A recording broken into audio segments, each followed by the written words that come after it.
In the intense heat of the American frontier in the early 19th century, few figures cast shadows as long and dark as the Comanche tribes. These fierce warriors, known as the Lords of the Plains, carved a bloody and terrifying path across Texas and beyond, led by their absolute mastery of horseback warfare. Picture the story of Rachel Parker Plummer, a young mother living in Texas in 1836. On a tragic day in May, her world was shattered when hundreds of Comanche raiders descended upon Fort Parker. In a scene of utter chaos, the warriors killed with ease and brutally captured women and children, including Rachel and her son. The Comanche embraced their violence as part of their own identity and could strike with lightning speed and disappear just as quickly, leaving a wake of death and destruction behind them. In Rachel's words, "One minute the fields were clear and the next moment, more Comanche than I dreamed possible were in front of the fort." But what was the dark truth about these Comanche tribes that so instilled terror on the American frontier? Why was their empire so feared from Native Americans to settlers alike? Rachel's subsequent captivity of almost 2 years was a descent into a nightmarish world where human cruelty knew no bounds. She was subjected to relentless torture and forced to endure the unbearable weight of a life reduced to servitude.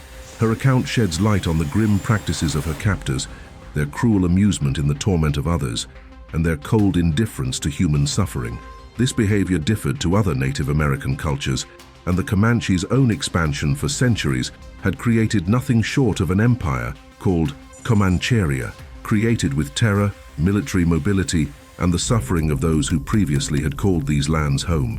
This irony did not stop the cruel treatment of children and women who, if not killed, were absorbed into the tribe or faced relentless torment. Unspeakable acts were committed where captives were bound and left under the unforgiving Texas sun, some horrifically burned by flame or mutilated in acts of vileness, including waking prisoners with burnt steaks each morning until a nose no longer existed. Yet within this dark chronicle, there were moments of adaptation. Some, like Cynthia Ann Parker, were woven into the fabric of Comanche society, finding a royal place among those who had once been their captors. This chilling context serves as the gateway into the untold stories of life and survival on the terrifying American frontier. Join us as we delve deeper into the heart of darkness that defined the Comanche Empire, exploring tales of resilience, terror, and the dark truths of expansionism. Welcome to the Chronicles of the Raven. Chapter 1: The Rise of Comanche Power. Before looking at the Comanche's life-altering raids, you must ask, how did they rise to dominance? Simply, the cornerstone of their supremacy was the horse, but there is a lot more to the story of their influence. Acquired from the Spanish in the early 1600s, these steeds revolutionized the Comanche lifestyle and led to their power on the southern plains of America. No longer bound to the earth, they became a people of the saddle, capable of covering vast distances with ease. The range of their reach stretched from the Arkansas River to the Rio Grande, extending outward from a vast expanse of grassland that they ruled with unquestioned authority, the Comancheria Empire. With this newfound mobility, the Comanche were able to expand their influence like never before. They raided neighboring tribes with impunity, stealing horses and taking captives as they pleased. The Apaches, once the masters of the plains, were driven from their homeland, forced to seek refuge in the mountains of New Mexico and Arizona. Yet it wasn't only Native Americans who bore the brunt of Comanche might. As American settlers began to push westward, they too became targets. Imagine a lonely homestead on the Texas frontier, a family huddled together in fear as the sound of hoofbeats echo in the distance. Suddenly, a war cry splits the air, and a band of Comanche warriors thunders into view. They sweep down upon the settlement like a force of nature, their arrows and lances finding their marks with deadly precision. In a matter of moments, the raid is over, and the Comanche disappear back into the wilderness, leaving multiple murdered and multiple women and children captured and taken prisoner. Such a story occurred in 1838 to young 14-year-old Mathilda Lockhart, whose foul treatment by the Comanches would play the pivotal factor in the largest Comanche raid ever in 1840, a saga to be explored in subsequent chapters. Her injuries and afflictions were unimaginably severe. Scenes like this repeated endlessly across the American frontier, cementing Comanche dominance. They instilled fear from the Spanish missions in San Antonio to the Oregon Trail's wagon trains. But the Comanche were more than just raiders. They were also skilled diplomats, forging alliances with other tribes when it suited their interests. The Kiowa, Wichita, and Cheyenne all became allies of the Comanche at various times, drawn to their strength and power. Yet even these alliances were fraught with danger. The Comanche were known for their unpredictability, and a perceived slight could quickly turn a friend into an enemy. When the Comanche went to war, they did so with a ferocity that was unmatched on the plains. Captives taken in battle often faced a grim fate, particularly if they were unable or unwilling to assimilate into Comanche society. Torture was a common practice, with victims subjected to unspeakable horrors before being put to death. The rise of the Comanche was a turning point in the history of the American West. Their mastery of the horse and their unparalleled skills in battle made them a force to be reckoned with, one that would shape the course of events on the frontier for generations to come. An Englishman, William Blakemore, who spent 8 years among the Comanches, wrote this incredible description. On foot slow and awkward, but on horseback graceful, they are the most expert and daring riders in the world. But as formidable as they were, the Comanche were not invincible. As American settlement increased and new technologies like the repeating rifle emerged, the balance of power began to shift. The once mighty Comanche found themselves under increasing pressure, their way of life threatened like never before. The results of this would be terrifying raids only nightmares could create. Chapter 2. Comanche's Raids. The Plains, Weapons, and Strategy.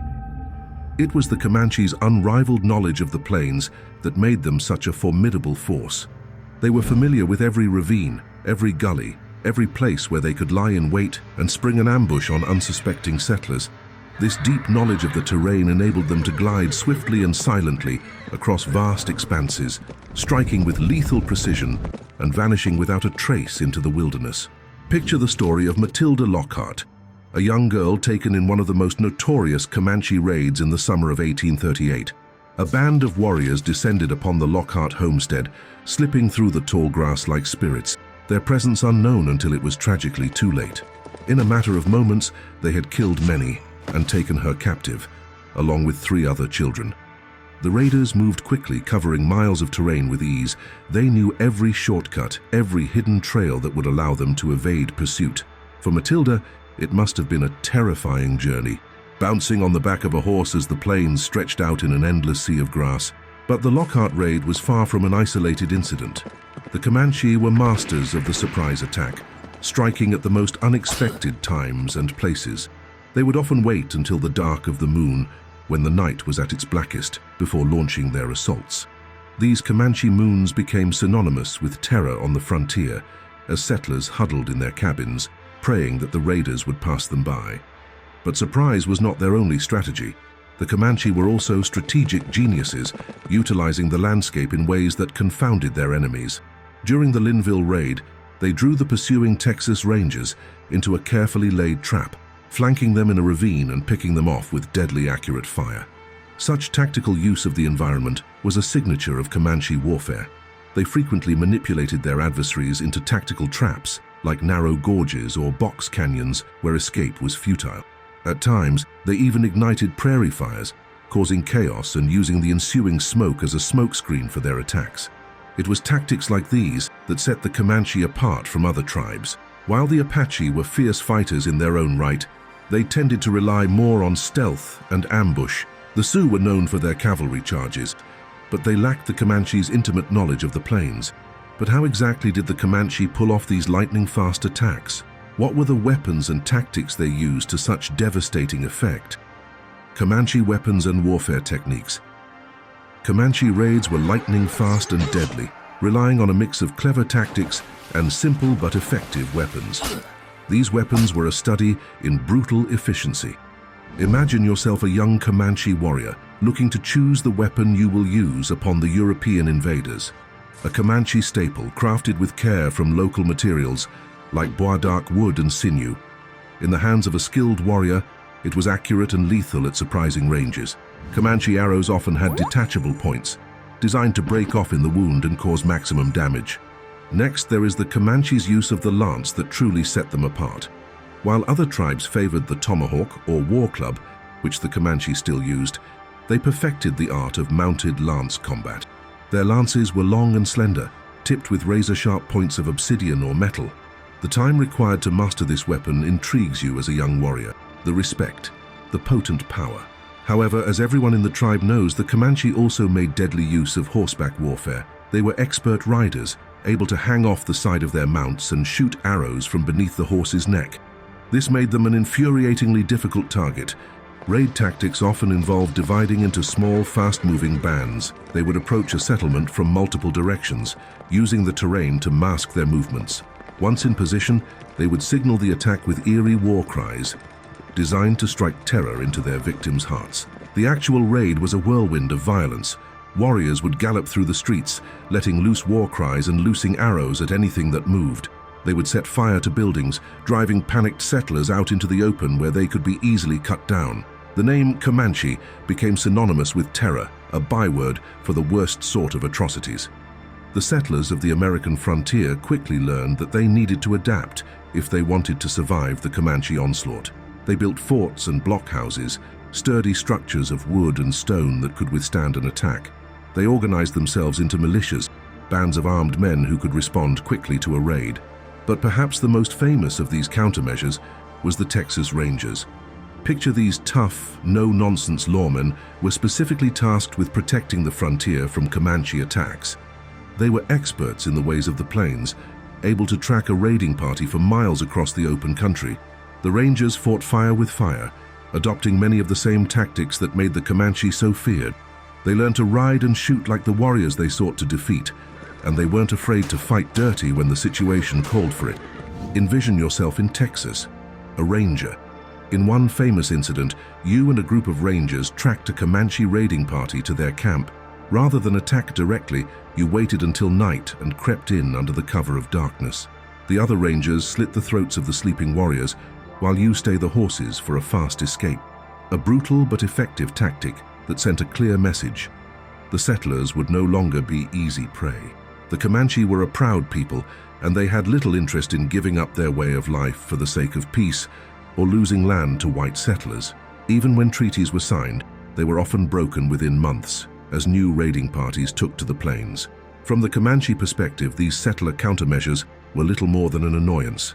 They had ruled the plains for generations, and they weren't about to give up their dominance without a fight. To them, the settlers were invaders, coming to steal their land and destroy their way of life. In the next chapter of our story, we'll meet a surviving Mathilda Lockhart.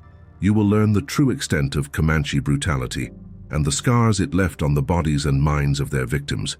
But be warned, it's not for the faint of heart. The depths of human cruelty are about to be laid bare, and it's a journey into darkness from which you may not return unchanged. Chapter 3. The events that lead to the greatest ever Comanche raid. The depths of Comanche viciousness reached their peak in the treatment of women and children who failed to assimilate into the tribe. Nowhere is this brutality more starkly illustrated than in the infamous stealing of Mathilda Lockhart and 3 other children. Captured in 1838 at the tender age of 13, Mathilda had no way of knowing the horrors that lay in store. For 2 years, she endured unspeakable abuse at the hands of her captors. Beaten, starved, and subjected to all manner of degradations, Mathilda's once youthful face became a map of scars and burn marks. For 2 years, youth was stolen. However, the cultural divide of what was deemed acceptable between the Comanche and the Americans would soon reach boiling point. In March of 1840, a group of Comanche leaders came to the council house in San Antonio, clearly to negotiate a peace treaty. They had brought with them multiple women and children to show the lack of violent intentions, along with a collection of furs, horses, and the entire delegation was dressed splendidly, particularly the chiefs, every bit as Lord of the Plains. Inside the council house, the atmosphere shifted from initial cordiality to palpable tension as the Comanche delegation, having promised to return all white captives, presented only one: the severely abused 16-year-old Mathilda Lockhart. She was, in the words of one observer, a pitiful sight to behold. Her head, arms, and face were full of bruises and sores, wrote Rachel Plummer, herself a former Comanche captive, and her nose actually burnt off to the bone. All the fleshy end gone and a great scab formed on the end of the bone. Both nostrils were wide open and devoid of flesh. The meeting escalated when the commissioner questioned Muguara, the chief Comanche spokesman, about the absence of the other captives and the abhorrent treatment of Mathilda. Muguara claimed they were held by autonomous Comanche camps beyond his control, and despite him being a chief, there was nothing he could do. Spirit Talker, another chief present, suggested a large ransom might secure their release. Doubts lingered about his sincerity, particularly after Mathilda's revelations that the Comanche intended to release captives gradually to extort more goods. Despite the trauma, Mathilda had learned the Comanche language, and her understanding of their deceit would prove a catalyst for fury. The American colonel in charge, William Fisher's strategy, became apparent when he subtly surrounded the council house with soldiers, declaring the Comanche leaders prisoners until all white captives were returned. The atmosphere turned volatile. The interpreter reluctantly translated Fisher's ultimatum, prompting a fierce Comanche backlash. Chaos ensued as attempts to escape led to a brutal clash involving knives, arrows, and gunfire. A bloody conflict that left multiple Comanche dead or captured and intensified the deep-seated animosity between the two groups. The Comanche were perplexed by the Texans' outrage over Mathilda Lockhart's condition, feeling betrayed by the whites' breach of what they believed was a truce, ensuring safe conduct during peace negotiations, highlighting the profound cultural divide that hindered mutual understanding. The violent encounter marked a pivotal and dark chapter in the turbulent history of Texan and Comanche relations, setting the stage for further devastating conflicts. In the ensuing melee, 35 Comanche were killed, along with 7 Texans. Enraged by what they saw as a betrayal, the Comanche embarked on a campaign of vengeance that would leave the frontier in flames. The Great Comanche Raid of 1840 was among the most audacious in the tribe's history, penetrating deep into the heart of Texas. The courthouse event would lead to a swift change on the frontier. After releasing a Comanche woman as a messenger and holding the remaining Comanche as hostages pending the release of white captives, the Comanche community was struck by profound despair and grief upon hearing the news of their losses, expressing their mourning by cutting hair, mutilating themselves, and sacrificing horses. This grief soon turned to fury, leading them to brutally torture and kill all 13 white captives, including Mathilda Lockhart's 6-year-old sister. In the wake of this violence, Chief Buffalo Hump experienced a significant dream, viewed within many indigenous cultures as a potent spiritual message not to be ignored, which foretold a sweeping retaliation against the settlers. Imagine being on the frontier in those dark days, living in constant fear of the Comanche onslaught. The distant thunder of hoofbeats, the eerie war cries carried on the wind. These were the sounds of your worst nightmares made real. At any moment the raiders might come, bringing fire and death to your doorstep, and come they did. In the fateful summer of 1840, the Great Comanche Raid was a bold thrust into the heart of Texas, penetrating deeper than ever before. The towns of Linville and Victoria felt the raiders' fury, as homes were burned, livestock slaughtered, and scores of settlers butchered or carried off. It was a scene straight out of a nightmare, a vision of hell on earth. The utter horror of what they saw defies description, wrote one contemporary observer of the raid's aftermath. Bodies lay gutted and filleted under the pitiless sun, their eyes staring in sightless accusation at the heavens. As the Comanches began their retreat, weighed down with their plunder from the towns of Victoria and Linville, the dynamic of the raid shifted dramatically. Ben McCulloch, a legendary Texas Ranger known for his strategic prowess and frontline bravery, quickly mobilized a counterforce. Despite being significantly outnumbered at the outset, McCulloch's determination galvanized local militia and volunteers into action. As they rallied, more men joined the ranks, bolstered by the urgency of the situation and the growing realization of the threat posed by the retreating Comanche force. The pursuit stretched over miles and culminated dramatically in the Battle of Plum Creek, near present-day Lockhart, Texas. Here, the Texas Rangers and local militia managed to intercept the Comanche caravan. The Comanches, despite being in a vulnerable position due to the length of their stretched-out caravan and the burden of their stolen goods, showcased exceptional skills in horsemanship and guerrilla tactics. They attempted to use the terrain to their advantage, engaging in swift hit-and-run tactics that had previously served them well. However, the Texans, now better organized and prepared for the Comanches' combat style, coordinated their attacks with greater precision. Led by McCulloch, they exploited gaps in the Comanche defenses, focusing on key points along the stretched caravan. The intense skirmishes that followed led to heavy losses for the Comanche, as the Texan forces, understanding the critical nature of the confrontation, pressed their advantage, inflicting significant casualties and ultimately disrupting the Comanche's retreat. This battle marked a turning point, demonstrating the tactical adjustments of the Texan forces in response to the Comanche raiding strategy, leading to a substantial blow against the raiders. The aftermath of Plum Creek was chaotic and bloody, marking a significant victory for the Texans, only losing one man. The battle disrupted the Comanche raid significantly, with potentially as many as 80 or more warriors killed and a large portion of stolen goods recaptured by the Texans. This encounter, while a tactical victory for Texas, underscored the ongoing and brutal conflict between the Comanche and Texan settlers, foreshadowing continued hostilities that would persist for decades. Despite the Comanche's initial success, the raid ultimately exposed the vulnerabilities of both the raiders and the settlers, illustrating the harsh realities of frontier warfare. Chapter 5. The Dark Legacy of 1840. The sheer scale and audacity of the Great Raid sent a chill through the settlements. This was no mere incursion, but a concerted attempt to drive the Texans from the frontier altogether. Hundreds of square miles were laid waste, but even as they reeled from the blow, the settlers knew there could be no turning back. They had come too far, sacrificed too much to abandon their dreams of a new life in the West. It was of no consequence the amount of people they had displaced, nor did they care about the laws that would follow, forcing resettlements and destruction of millions of lives. The settlers would rebuild, as they always had, and they would fight, as would the Comanche. For the Comanche, the Great Raid was a high watermark, a last defiant stand against the encroaching tide of white settlement, but it was a victory that would prove short-lived. Even as they exulted in their triumph, forces were gathering that would soon bring their way of life crashing down. The perceptions of Native Americans nationwide were indelibly marked by the Comanche raids.